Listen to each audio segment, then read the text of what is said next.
Hi guys, welcome back. So I've got a bit of a crazy build order for you today. Very popular at the moment. If you've been watching T90, you'll know about the legend of YouPudding.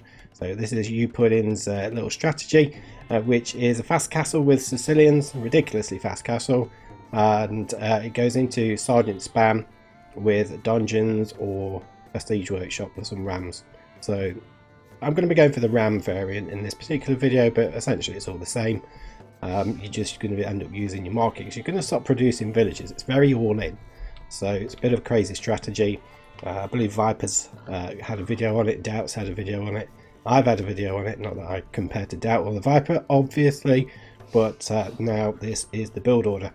The problem is everyone seems to know this is coming because it's been popularized so much. So if you do try this on the ranked ladder, do be prepared that people may know how to counter it. So first 6 on sheep, villager number 7 goes to collect the boar, and then the next 3 are going to go over to wood. Most of the time there will be a woodland near your gold, so try and go for that one even if it's forward, just because you'll have a defensive donjon. So if you can cover all of your wood and your gold, that's going to be hugely beneficial for later on. Because essentially your whole eco is just going to be on those when you get into the castle age. So yeah, it's a very all-in strategy. I did actually come up with something very similar probably about 6 months ago. It was a Sicilian's fast castle, 13 minutes 35 seconds. Originally it was going to be for a night rush, and then I tried it with sergeant spam, but it did have an eco behind it. Actually it's for 14 minutes rather than 13:35. But I never went with it because it was before the sergeants got buffed a few times, and then it was also before the donjon rework. So once we had the 3 on wood, we've just added another one onto boar. As you can see, we're pushing the deer, and now we've got that extra one on boar. We're going to start adding villagers onto berries. We're going to add 6 on berries. We're going to make a house with the first one, and then we'll make another house at some point with one of those villagers. But we only need to get that first house down straight away first, and then we can just keep on adding them onto the berries. So we'll end up with 6 on berries. We've got 8 on boar, 1 deer, and we'll have 3 on wood. Okay, so let's speed that up a bit. We're not really missing anything at this point. I'm just trying to get our 6 on berries. Lure the second boar with an existing villager when you need to, and do make sure you keep pushing those deer in. So I'm doing this on runestone, so that's why I've got 4 deer rather than Arabia. So I wanted to just show that it can be done with boar, and most of the time I end up getting elephants and rhinos when I do it on Arabia map. So there we go. It is against extreme AI rather than real life player. Like I say, if you want to see me doing this against the player, I do have a video on it. So now we've got our 6 on the berries. We're going to send 2 over to gold. So these 2 villages on gold, it'll just mean that we don't need to sell any stone at any point. And then we'll finish off sending 3 villagers over to the wood line. So we're going to end up with 6 on wood, 2 on gold, 8 under the town centre, and 6 on berries. So seems like quite a lot on berries, but you will need that. Trust me, you'll need it. If you go 5 and 1 extra one on the food under the TC, the food under the TC gets finished off too quick and you've not got enough food. So you do need 6 on berries. That's from my experience anyway. But essentially at this point you don't need to do anything until you get to Castle Age. So I would recommend perhaps just walling up around your resources just in case any enemy are coming in. You will have plenty of wood to be able to do that. You could even do it on the gold here. And certainly if your wood line's at the front, you're going to want to do it around your woodland. There's a couple of palisade bits just to keep them protected. But queue up loom and then a villager. The villager is going to go to gold.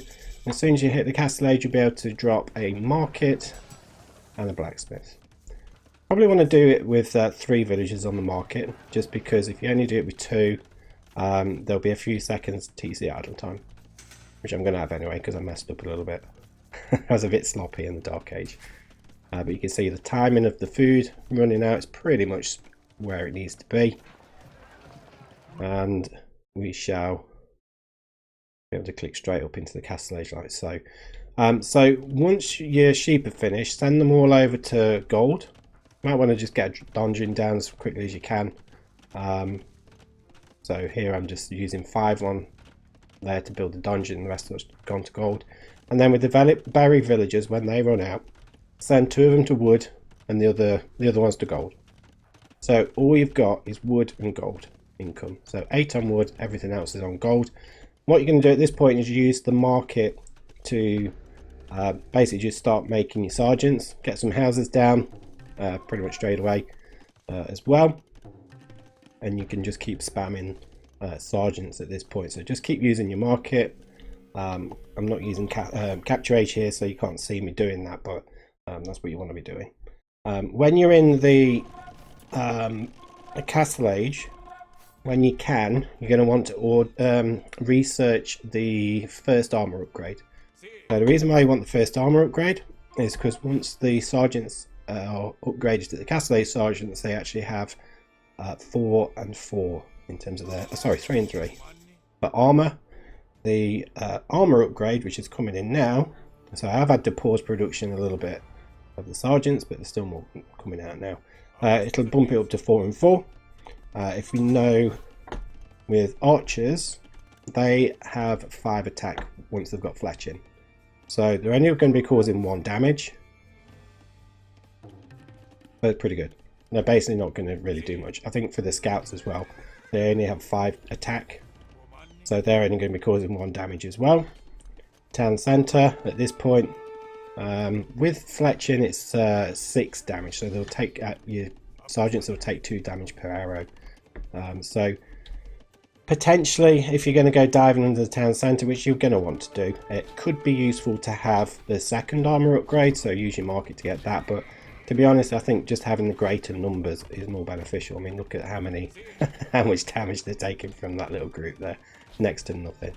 You know, the skirmishers and the archers are doing the same damage here, which is ridiculous. So here you can use your market just to keep buying some stone when you need to, if you want to go full donjon rush, but keep producing the sergeants.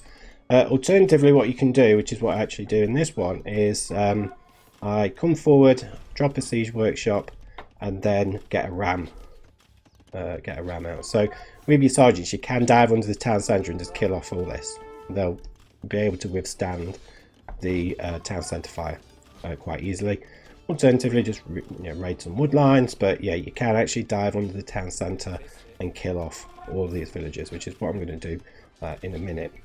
So I'm going to fast forward just so you can see that happening, and you'll be able to see the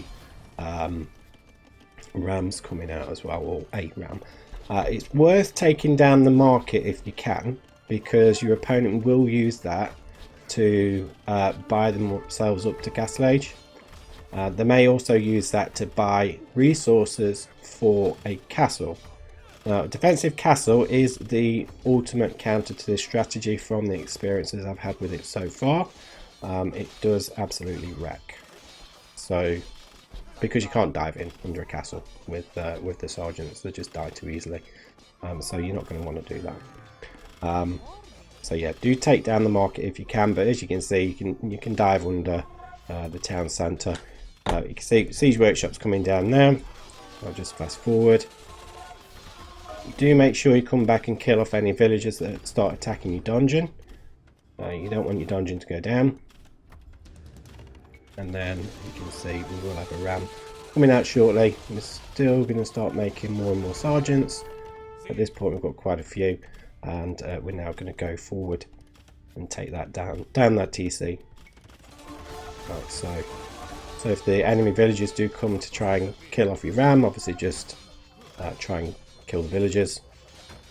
Obviously a real player would be better at taking down the ram than the AI.